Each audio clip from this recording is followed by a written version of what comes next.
여러분, 요즘 금값이 정말 무섭게 오르고 있죠? 하지만 진짜 선수들은 지금 금보다 은에 조용히 베팅하고 있습니다. 단순히 금이 비싸서 대신 사는 게 아닙니다. 지금 전 세계는 은을 둘러싸고 소리 없는 전쟁 중이기 때문이죠. 은은 이제 단순한 귀금속이 아니라 국가의 운명을 결정짓는 전략적 핵심 광물로 격상되었습니다. 오늘 영상에서는 왜 은값이 폭등할 수밖에 없는지, 미중 갈등 속에서 은이 왜 귀해지는지, 그리고 개인 투자자가 반드시 알아야 할 CME의 증거금 함정과 증권사 상품을 이용한 기막힌 투자 꿀팁까지 아주 자세하게 파헤쳐 보겠습니다. 은이 앞으로 오를 수밖에 없는 첫 번째 근거, 바로 압도적인 산업 수요와 처참한 공급 수준의 불균형입니다. 은은 지구상에서 전기 전도성이 가장 높은 물질입니다. 태양광 패널 한 개당 상당량의 은 페이스트가 필수적으로 들어가는데 전 세계 에너지 전환 정책으로 수요의 30%가 여기서 나옵니다. 여기에 전기차는 내연기관차보다 2배 이상의 은이 필요하고 AI 반도체와 5G 장비까지 더해지면 은은 이제 첨단 산업의 쌀입니다. 문제는 수요는 폭증하는데 공급이 따라오질 못한다는 겁니다. 첫 번째 원인은 신규 광산 부재입니다. 은은 독립적인 광산보다 구리, 아연, 금 광산에서 부산물로 나오는 경우가 70%가 넘습니다. 은값이 오른다고 은만 따로 더 캐내기가 구조적으로 어렵다는 뜻입니다. 두 번째 원인은 역대급 공급 부족입니다. 실버 인스티튜트 자료에 따르면 최근 몇 년간 은 시장은 연간 수억 온스 규모의 공급 부족 상태입니다. 지상에 남은 재고가 빠르게 고갈되고 있는데 채굴량은 10년 전 수준에서 정체되어 있습니다. 한마디로 쓸 곳은 기하급수적으로 늘어나는데 새로 나올 구멍은 막혀 있다는 것이 은값 폭등의 가장 강력한 근거입니다. 두 번째는 정치적 상황입니다. 최근 미국과 중국은 은을 핵심 광물 또는 전략 자산으로 명문화하고 있습니다. 국가가 은을 이렇게 지정했다는 건 이제 은을 시장 논리에만 맡기지 않겠다는 뜻입니다. 이로 인해 먼저 수출 통제가 시작될 겁니다. 만약 중국이 우리 태양광 산업을 위해 은 수출을 금지하겠다라고 선언하면 전 세계 은 가격은 하룻밤 사이에 폭등할 겁니다.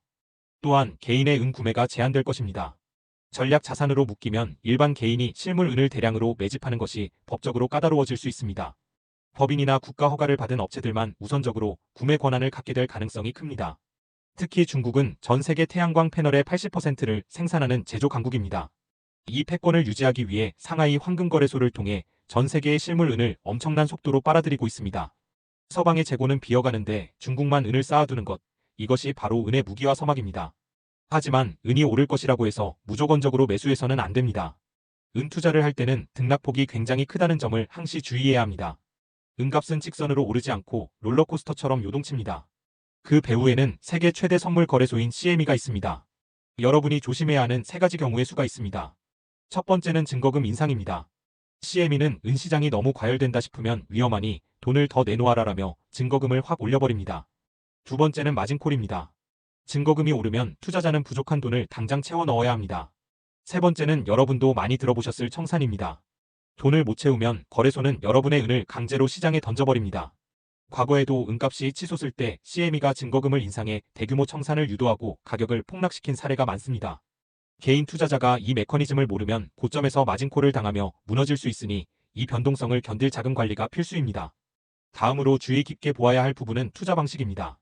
은 투자에 대해 분석하는 많은 분들이 실물 은만이 답이다라고 하시지만 실물은 살 때 부가세 10%와 수수료를 떼이죠. 이미 마이너스 15%에서 시작하는 게임입니다.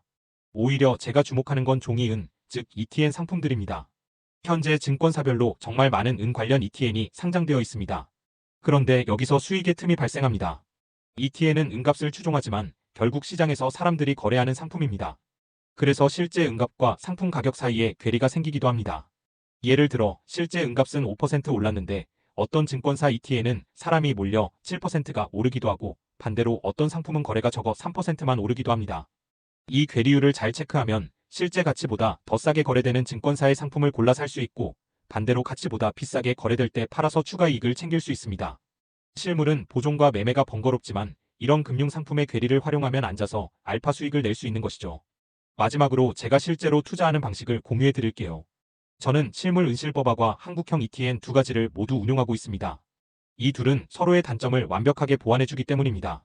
실물 은은 살 때 부가세 10%가 붙어 비싸 보이지만 만약의 경제 위기나 시스템 붕괴 상황에서 최후의 안전자산 역할을 합니다. 즉 초장기 보유 및 리스크 대비용입니다. 반면 증권사를 통해 거래하는 ETN은 세금과 수수료가 낮고 언제든 현금화할 수 있습니다. 은은 산업적 수요와 국가적 패권 싸움의 한복판에 있습니다. 안전한 그리고 성공적인 투자를 위해 시장의 메커니즘을 이해하고 영리하게 대응하시길 바랍니다. 오늘 내용이 여러분의 계좌에 수익각을 만들어 드렸길 바랍니다. 구독과 좋아요는 다음 영상을 위한 큰 힘이 됩니다. 감사합니다.